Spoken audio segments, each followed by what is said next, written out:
I hope that your initiative gets everything you asked for, but nothing you wanted. Ubisoft has responded to stop killing games, and I'm again reminded of how stupid this whole thing is. They're doing a lot of guessing in this. You'll see. Stop killing games. That has been basically the most talked about thing on the internet for the past month, mostly because if you talk about stop killing games, then you have to bring up Pirate Software, and there are channels out there that have dedicated every waking minute to talk about something that Pirate Software has done. I saw this one channel, and they had, I think, a good, 15 or so videos in a row just talking about Pirate Software, and I always find that really ironic how if Pirate Software never injected himself into the Stop Killing Games movement to disagree with it, it never would have got the attention that it has now, and there's no way it would have passed. There's no way. It's impossible. So what Pirate Software did for Stop Killing Games could single-handedly be the biggest Streisand effect we have seen in the past 500 years. But obviously, less about Pirate Software. You know, if you want to go and watch him doing something cringe on Twitch, you can see the 30,000 videos being made on him. What I wanted to talk about here was Stop Killing Games, and more importantly, Ross, who owns the YouTube channel Accursed Farms. Now, we all know about Stop Killing Games, but more recently as well, there's been another initiative in the EU called Stop Destroying Games, which was basically birthed after the Stop Killing Games initiative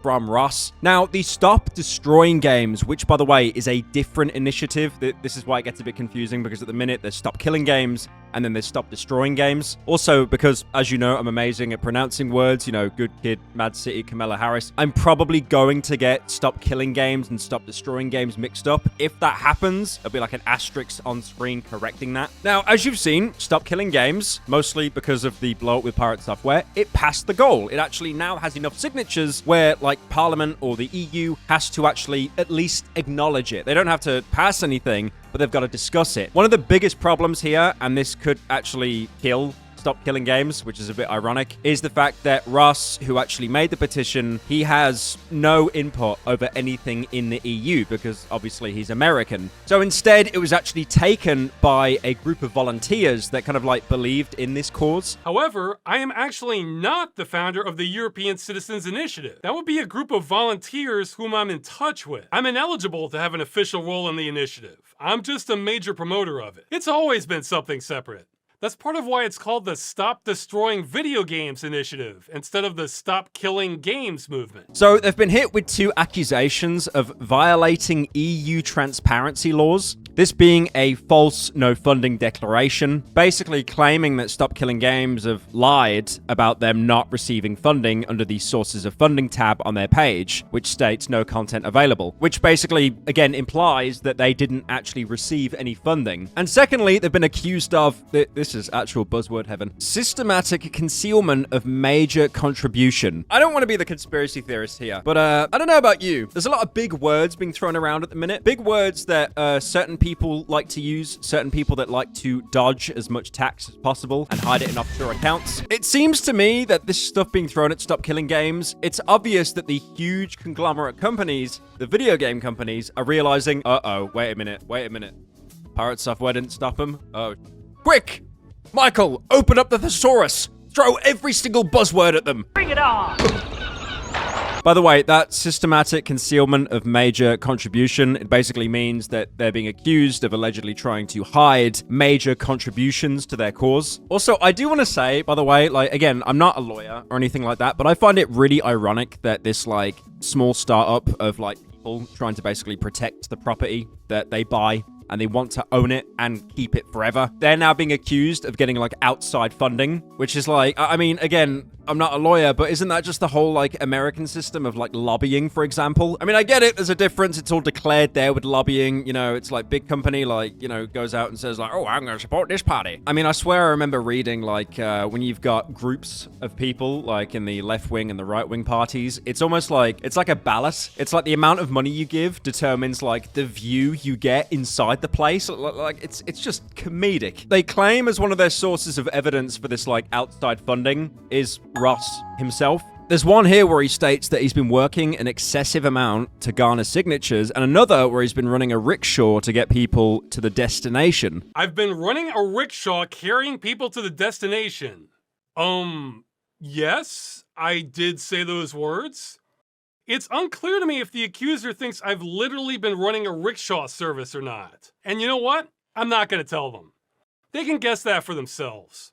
They're doing a lot of guessing in this. You'll see. They also state that Ross is heading the Stop Killing Games movement, both handling the day-to-day work for running the initiative and being the primary decision maker and public spokesperson. Even though, again, like I said at the beginning, Stop Killing Games and Stop Destroying Games are two completely separate initiatives. But again, Ross has made it really clear that he has no control over the EU campaign. I mean, yeah, sure, they'll probably listen to what he says, and they definitely have views that are aligned. You know, because at the end of the day, both of these initiatives are pretty much fighting for the same thing. But at the same time, he doesn't really have any bite in his words. You know, like, if the EU initiative wanted to go against Ross, they could easily do so, and he has no control over that. If I don't like something but they do, then I just have to deal with it. I have no actual authority. Nobody in the initiative takes orders from me. But get ready, because here comes the clown accounting. So one thing that these accusers tried to do next is talk about, you know, basically a ballpark guess of how much money Ross has actually been making over this. So for one here, they claim that Ross has been working 12 to 14 hours a week for 15 to 20 weeks, which at the higher end of the spectrum would estimate Ross as working 1,960 hours for the past 20 weeks. Which means that if these people are correct, which they're probably not, by the way, out of those 20 weeks, Ross worked for 11.6 weeks straight. Like, that is so detached from reality. They also claim as well that Ross has earned between 63,000 to 147,000 euros by doing this. Okay, this one annoys me a bit because their low end, 63,000 euros, is more money I've made in any year in my entire life. Though, hey, I'm sure all kinds of people are worth more if they make up numbers about how much they should be getting paid from imaginary sources. But the thing is, these initiatives, they're voluntary based. And as far as I'm aware, no one's actually being paid to do this. They do it because they genuinely care about Stop Killing Games and Stop Destroying Games. Oh, would you look at that? This estimation that has no validity and the number they just pulled out their ass, it actually breaches Article 17. But they're saying my volunteer work is worth that much, so by not reporting it, it's violating Article 17, yada yada. Oh, of course it. We gotta take down Stop Killing Games and Stop Destroying Games now. Oh, that sucks. Who knew that number we made up would somehow breach Article 17. So this Article 17, it's a disclosure threshold violation, and it is a systematic concealment, basically deriving from Stop Destroying Games not actually publicly stating that Ross is getting paid this much. But again, keep in mind, unless Ross is some master manipulator and he's got us all fooled, he has not made this much money from Stop Killing Games or Stop Destroying Games. They've just pulled this number out of their ass to use it to file a complaint. Ross then pulls up the EU outlines of who counts as a sponsor and how he doesn't actually fit any of the bills. Individuals providing non-financial support, such as volunteering, are not considered sponsors under the ECI regulation and do not need to be reported. Oh, what's that? That description, which is exactly what I've been doing? So the EU says the initiative has been following the rules this entire time? But what about this anonymous accuser saying the EU doesn't know its own rules? That is except for being an individual providing non-financial support, which the EU states it doesn't need to be reported if that's the case. So that's a good thing. And also, just to push the point home, Ross claimed that the organizers asked EU representatives if Ross was okay to carry on contributing as much as he had to, with Stop Destroying Games in 2024. Plot twist. There's something I didn't tell you. The official organizers literally asked EU representatives if it was okay for me to assist them in the capacity I have been back in spring of 2024, just to make sure everything was above board in case there was a problem or we needed to report anything. They said what I've been doing is fine. To which, again, they've said he is totally fine to do so. Like, these people that are accusing him, they're trying to act like it's a huge kind of gotcha moment. It's not. Like he has obviously done the work. He's done the studying. And the people that are doing these Stop Destroying games and the European side, they've obviously looked into all the legal ramifications. And nothing here just sticks at all. Now, Ross has a major problem at the minute. He can't actually go around and accuse these people of lying and pulling numbers out their ass because even though they might have done so, he can't actually prove that. Now, Ross is in a bit of a pickle at the minute. A situation that is insane or crazy, you might say, because even though he feels like this is all BS, he doesn't actually have the facts to go ahead and accuse someone of sending this complaint. But one thing he does know is the timing of this complaint going through is incredibly suspicious. That's also considering the statement that Video Game Europe recently put out. Now, Video Game Europe, as the name kind of implies, is one of the biggest organizations in Europe for video games. More importantly, video game players, they've been active since 1998. They try to actively guide and help policymakers. Because again, like, God forbid, the worst thing you could ever happen is some like out-of-touch boomer that has no idea how laws work, pass something video game related. And also on top of this, they work with some of the biggest video game companies, like for example, EA, Ubisoft, Activision Blizzard. Oh, it's not looking good actually. Oh, Epic Games, Riot Games. Oh. It's not looking good, bruv. I will be honest, it's not looking good, bruv. Now, they actually came out with a statement against Stop Killing Games, basically arguing that companies don't just shut down servers as a way of making or keeping money, that hosting private servers isn't always viable, and what Stop Killing Games wants would make video games incredibly expensive to make. And these are all claims, again, that Ross has spoken out against, just flat out saying that they were lying about the claims he was making about the movement. Video Games Europe was almost certainly lying about this claim, and it was irrelevant. Almost certainly lying about their liability here. They were either so obtuse they couldn't understand what we're asking for when it's spelled out for them, or they're lying about not understanding it. Oh, and this claim. This one is a bit clever because it can't be disproven. You could say this about anything. Like, I could say it's prohibitively expensive for me to make a paper airplane. And you might say, what are you talking about? A piece of paper costs what? 2 cents? And I could say, yeah, but that would curtail my choice. Because I want to make my paper airplane out of the Magna Carta, and that's priceless. So even though, again, this complaint was filed completely anonymously, Ross basically has a hunch it was one of these companies, or someone in one of those companies came out and basically snitched. Now, I know what pretty much everyone is thinking, especially because I mentioned Activision Blizzard. Was it Pirate Software? We'll never know. I personally don't think it was Pirate Software. I think this is like nothing to do with him at this point anymore. I think if it was one of these people from one of these companies, it would be someone incredibly high up the food chain, like someone, you know, some kind of like CTFO or something, or CEO, or someone who, with the change of this, would have their profit margins horrendously changed to the point that they panicked and they've actually got someone, probably one of their thousands of interns, to file this anonymous report. But again, at the same time, this might not be from one of these huge multi-million-dollar companies, because if you look at the complaint list, it's pathetic and like it's so easy to debase it. It's almost like this last-ditch attempt to derail Stop Destroying Games. Now, from Ross speaking about the situation, he actually seems surprisingly chill about it. I mean, within the first 8 minutes of his response video, he's already managed to basically set the record straight. But one thing that will slow down Stop Killing Games and Stop Destroying Games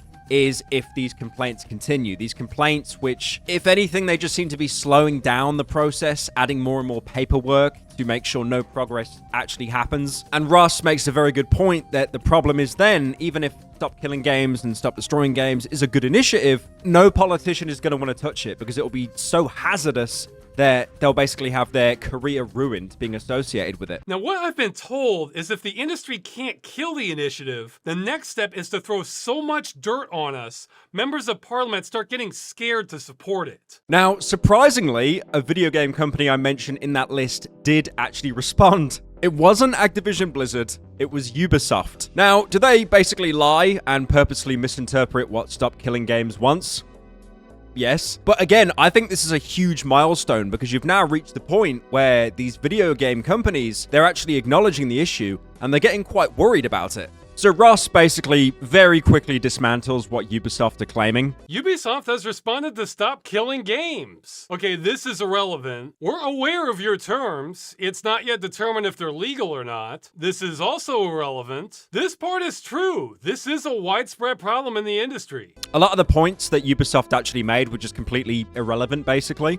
And they still play on this endless support argument. The same one that Video Game Europe and Pirate Software both upheld as well. Even though Ross has said multiple times that he does not want Stop Killing Games to force companies into running their games forever, and has actually proposed solutions to do that. At its core, Stop Killing Games, Stop Destroying Games to the same extent, they basically just want to help consumers keep the games that they've paid for. This is like their main baseline, and it's never changed. I really don't think I need to explain like how infuriating it is as a video game owner to own something and then just have it taken away. Again, the thing that everyone is parroting right now, you will own nothing and be happy. And that's pretty much what these video game companies want you to have. Nothing, but you still paid for it. Another example I like to bring up as well is like a lot of people recently have started to look into older video games or, you know, video games from the original Xbox or like PS3 era, stuff that isn't like current gen. And a lot of those games, you really just can't get access to them now. Sometimes if the companies are nice and the publishers are nice, yeah, it could come out as like a re-release or a remaster or maybe just the actual normal game but on like a current gen console. But it's harder and harder to do that now. Like for example on Steam, so many games get delisted. I know I'm going onto a bit of a tangent. That's not really the point of Stop Killing Games or Stop Destroying Games. Not primarily. It's more about the kind of, you know, for example, the online only service, which is like plaguing most games now. And if they take that service down, you can't play the game anymore, or if you can, it's incredibly limited. But again, it's a basic rule of thumb. If you pay for something, you should be able to keep it. How you take care of that product comes down to you. You know, if you buy like a sandwich and it goes moldy, you didn't eat it, unlucky. You buy a video game, like a physical copy, you smash it in half on accident, unlucky. But what you wouldn't want is in the middle of the night for the video game publisher to sneak in and steal the game back 7 years later. Now, even though Stop Killing Games and Stop Destroying Games have been having a lot of pushback, I do want to end this video on a positive note because it does look like there's been a lot of good progress. For example, the EU petition run by Stop Destroying Games, not Stop Killing Games, that actually reached a total signature count of 1.4 million. Which is reaching the threshold in every country except Cyprus, Luxembourg, and Malta. I mean, to be fair, isn't Malta the place literally everyone moves to if they want to dodge tax? I mean, for reference as well, the petition only needs to hit a threshold of at least 7 countries and hit 1 million signatures. And that's only for it to be counted as valid, so it has gone way past that threshold in total number of countries and total number of signatures. Because Stop Destroying Games has hit its threshold in 24 countries. In countries like Sweden, wait a minute, he's going to start glazing Sweden again. Sweden, the Netherlands, and Germany, it's reached over 400% of the needed votes. And in Finland, it reached 589% of needed signatures. Now, we know why it hit the most amount of signatures in Finland. We know why. Every game that I have covered or I want to cover that is made by a deeply mentally ill person, they all come from Finland. Okay, you've got Cruelty Squad, you've got Fear and Hunger, you've got Noita, you've got Ultratrans. Now, even though these numbers for the signatures being signed is really high, this doesn't mean that Stop Destroying Games is like, you know, it's a clear victory for them. Because, for example, if someone, you know, gives their support and they make a mistake when signing, their support instantly gets disqualified. But with that said, their goal was to hit 1 million signatures, and they've already hit this at the time of recording with basically 500,000 to spare. So hopefully, if a lot of these signatures do get disqualified because people entered their information wrong or for whatever reason, those 400,000 over the line will be able to cover for that. Although if any of you did sign this and you know that you've made a mistake or you want to double check, there's actually an official spokesperson. I'll leave a link down to that in the description as well. Now, it's not just been the YouTubers and the streamers that have been supporting Stop Killing Games. It's actually been some politicians as well. Like, for example, Nicola Stefanuta. I definitely said that wrong. Oh my god. He's actually the vice president of the European Parliament and actually came out in support in an Instagram story. I stand with the people who started this citizen initiative. I signed and will continue to help them. A game once sold belongs to the customer, not the company. Holy based! Holy based! If only every single politician could be this based. Now, again, even though this is really good, I mean, like, Vice President of the EU signing off, that's great. There will still be such a long, bureaucratic process before anything actually gets confirmed now. All the trials and tribulations that a normal bill would in being passed. But again, at the same time, unfortunately, that pressing element of if video game companies wanted to just run a huge smear campaign against Stop Killing Games or Stop Destroying Games, that could scare politicians into thinking, maybe we don't really want to touch this. Now, it is completely undeniable that there have been loads and loads of roadblocks in Stop Killing Games, but if anything, that just shows that they're making a lot of progress to the point that the people up at the top, they really don't like this and they're not happy about it.